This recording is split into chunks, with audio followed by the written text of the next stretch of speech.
Hello my beautiful blessed family, कैसे हैं आप सब लोग। मैं आशा करती हूँ कि आप सब बहुत अच्छे होंगे। Be positive and feeling blessed channel पर आप सभी का स्वागत है। ऐसा होता है ना कि जब हमारे साथ कुछ भी बुरा होता है तो हम फौरन इसका जिम्मेदार किसी दूसरे को ठहरा देते हैं, कभी लोगों को, कभी वक्त को, तो कभी हालात को।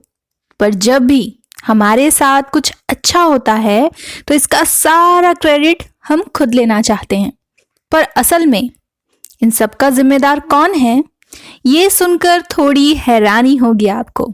दरअसल हमारे साथ जो कुछ भी होता है, चाहे अच्छा या बुरा, इन सब के जिम्मेदार हम खुद होते हैं।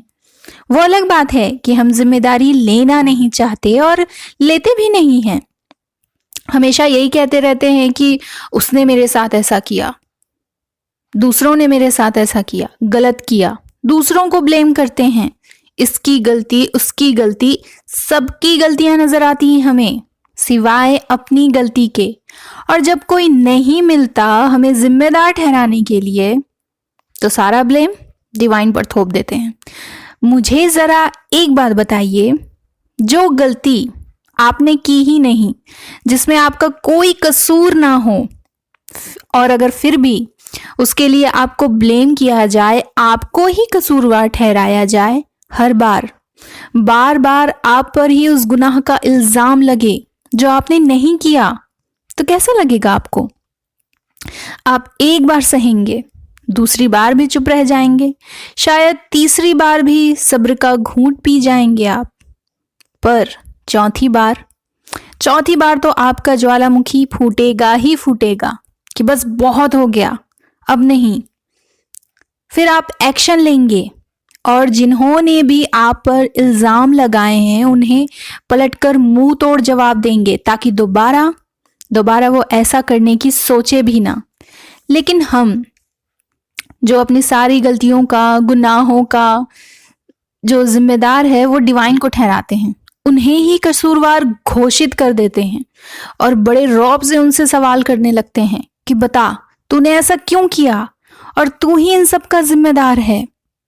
तो एक मिनट के लिए सोच कर देखिए कि ईश्वर को कैसा लगता होगा कि सारे कारनामे तो किए हमने, और जब भुगतने की बारी आई तो हमने किसी दूसरे इंसान पर थोप दिया, और कोई ना मिला तो सब कुछ डिवाइन के जिम्मे डाल दिया और लगे कोसने हर बार बार। लेकिन क्या आपने ये सोचा है कि अगर डिवाइन ये कह दे कि बस अब बहुत हो गया, मुझे अब ये इल्जाम स्वीकार नहीं, और डिवाइन एक्शन लेने पर और अपने आप को अपने इल्जाम का जवाब देने पर आ जाए, तो क्या होगा। नहीं सोचा है अगर आपने ऐसा, तो सोचिए, क्योंकि डिवाइन अगर जिम्मेदारी लेने से इनकार कर देना तो आप सोच भी नहीं सकते कि वो समय आप पर कैसा गुजरेगा। क्योंकि तब डिवाइन ये साबित नहीं करती कि देखो मैं कितना सच्चा हूं, मैं सही हूं कि नहीं हूं, नहीं, बल्कि वो ये साबित कर देते हैं कि गलती किसकी थी या है। तब डिवाइन आपको एक ऐसे आईने के सामने लाकर खड़ा कर देंगे जिसमें आपका डार्क साइड, जो बदसूरत है, घिनौना है, वो नजर आने लगेगा। और कौन है जो ऐसा चाहे कि आईना देखने पर उसे अपना डार्क साइड नजर आए। हर कोई तो खुद को खूबसूरत ही देखना चाहता है ना। आप ही सोचिए ना कि एक कार्मिक तो झेला नहीं जाता हमसे, तो अपनी ही डार्क साइड का जो सच है वो कैसे बर्दाश्त होगा। हम सभी की डार्क साइड है, डार्क साइड होती है, हम सभी का शैडो सेल्फ है, ये तो सच है ना। ये जो सब हमने आपको बताया है, आपको समझाने की कोशिश की है, वो इसलिए है माय डियर, ताकि आप अपनी गलतियों की जिम्मेदारी खुद उठाएं।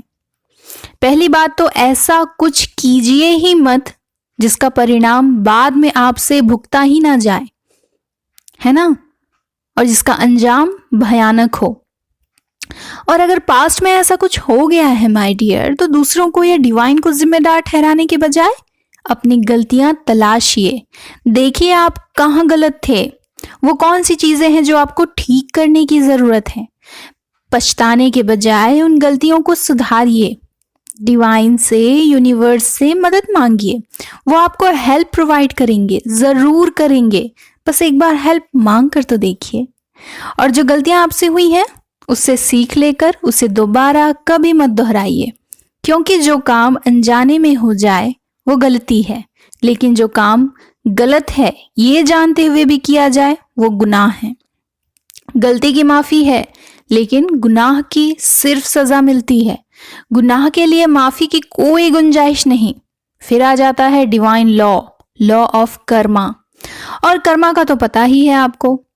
अगर आप हमारे चैनल से जुड़े हुए हैं तो कर्मा के बारे में, लॉ ऑफ कर्मा के बारे में आपकी अच्छी खासी नॉलेज होगी, क्योंकि कर्मा से रिलेटेड इंफॉर्मेशन हमारे चैनल पर आपको पहले भी दी गई है ना। और ये बात तो मैं बार बार दोहराना पसंद करती हूँ कि कर्मा का कोई फेवरेट नहीं होता। और मुझे ना कर्मा की यही बात सबसे ज्यादा पसंद है, फेवरेट है मेरा। और मैं पर्सनली लॉ ऑफ कर्मा पर बहुत बिलीव करती हूँ और इसे पूरी श्रद्धा से मैं फॉलो भी करती हूँ। ये डिवाइन पर आपके विश्वास को बहुत मजबूत करता है, पर इसके लिए अटूट विश्वास और बहुत पेशेंस लगता है। सिंपल सा तो फंडा है लॉ ऑफ कर्मा का, जैसा बोओगे वैसा पाओगे। इसलिए दूसरों के बजाय खुद पर ध्यान दीजिए और अपनी गलतियों को सुधार कर खुद को बेहतर बनाइए। और लॉ ऑफ कर्मा को हमेशा याद रखिए। इसके लिए क्या करना होगा? अपनी गलतियां, अपनी कमियां, इन्हें एक्सेप्ट कीजिए और इस पर काम कीजिए। और ये होगा कैसे माय डियर? इनर वर्क से, ठीक है। और अपना बेस्ट वर्जन बन जाइए। माय डियर, आप क्यों दूसरों की फिक्र में हैं कि ये ऐसा है, वो ऐसा है? आप दूसरों को नहीं बदल सकते अगर वो खुद बदलना ना चाहे तो, लेकिन आप खुद को तो बदल सकते हैं ना। तो ये एफर्ट्स खुद के लिए क्यों नहीं लगाते? जैसे लोग और जो कुछ भी आप डिजर्व करते हैं वैसे खुद क्यों नहीं बन जाते? एक बार जिम्मेदारी लेकर तो देखिए अपनी गलतियों की, फिर उन गलतियों को सुधारिए। गलतियां और कमियां नजर आए तो गिल्ट और शेम में नहीं चले जाना है, खुद को कोसने नहीं लगना है, ना ही किसी से कम समझना है खुद को, बल्कि उसे ठीक करना है। ओके माय डियर, हम इंसान हैं, गलतियां तो होंगी ही ना, लेकिन जो जानबूझकर गलतियां दोहराए वो शैतान है, फिर वो इंसान नहीं। आप क्या बनना चाहते हैं, इंसान या फिर शैतान? इंसान बनेंगे, ईश्वर के करीब रहेंगे, और शैतान वो तो खुद को ही ईश्वर समझता है ना। ये नहीं करना है ना। हम ना जाने कितनी सारी गलतियां करते हैं, उन गलतियों पर पर्दा डालकर, हमारी गलतियों को भूलकर, बिना माफी मांगे हमें माफ करके हंसकर कबूल करने वाला सिर्फ ईश्वर ही है। बार बार गलतियां करने पर तो माँ बाप भी सजा सुना देते हैं, जिन्हें धरती पर भगवान का दर्जा दिया गया है। वो भी तंग आ जाते हैं और हमें धुतकार देते हैं, लेकिन फिर भी हम जैसे हैं वैसे ही हमें अपनाने के लिए ईश्वर हमेशा तैयार रहते हैं। उसी ईश्वर से हेल्प मांगिए। आप हाथ बढ़ाइए तो सही, वो थाम लेंगे, विश्वास रखिए। किसी के लिए नहीं, आपको अपने आप के लिए बदलना है, बेहतर बनना है। लेकिन क्या दूसरों की गलतियों को तलाशते रहने से ऐसा होगा? नहीं ना। खुद पर कंसंट्रेट करना होगा। खुद से सवाल कीजिए, आप कौन हैं, आप क्या हैं, क्या बनना चाहते हैं और क्या डिजर्व करते हैं, और इस पर काम कीजिए। इसलिए आज से और अभी से खुद में मौजूद कमियों को ढूंढना है, अपनी गलतियों को सुधारना है और फिर उन गलतियों को कभी नहीं दोहराना है। पता है, जब मैंने ऐसा करना शुरू किया था तब ऐसा करते करते ना मैं कब अपना बेस्ट वर्जन बन गई मुझे पता ही नहीं चला। और तब मैंने खुद को जाना कि वास्तव में मैं कौन हूँ। मैंने अपने सच को जान लिया और खुद को पा लिया। तो अगर मैं ये कर सकती हूँ तो आप भी तो कर सकते हैं ना। जानते हैं मैं ऐसा क्यों कह रही हूँ?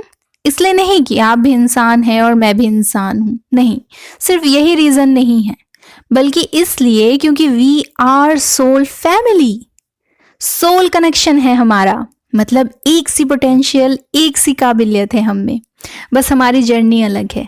इसलिए अगर मैं अपने बेस्ट वर्जन में हूँ, इट मीन्स आप में वो पोटेंशियल मौजूद है कि आप भी अपना बेस्ट वर्जन बने। बस इसके लिए आपको अपना इनर वर्क करना होगा। Okay, so all the very best. See my dear, इस जर्नी में ना आपको कोई हेल्प चाहिए, गाइडेंस चाहिए, तो उसके लिए हम हैं ना आपके लिए। बट खुद को अलाउ तो कीजिए गाइडेंस के लिए, और सारे एक्सक्यूजेस को साइड में रखकर आंसर्स रिसीव करना सीखिए। ओके, पर्सनल गाइडेंस के लिए स्क्रीन पर शो होने वाले नंबर पर बुकिंग अवेलेबल है। वहां पर आपको बुकिंग से रिलेटेड सारी इंफॉर्मेशन मिल जाएगी। And without booking call receive नहीं की जाती, इस एक चीज का आपको ध्यान रखना है।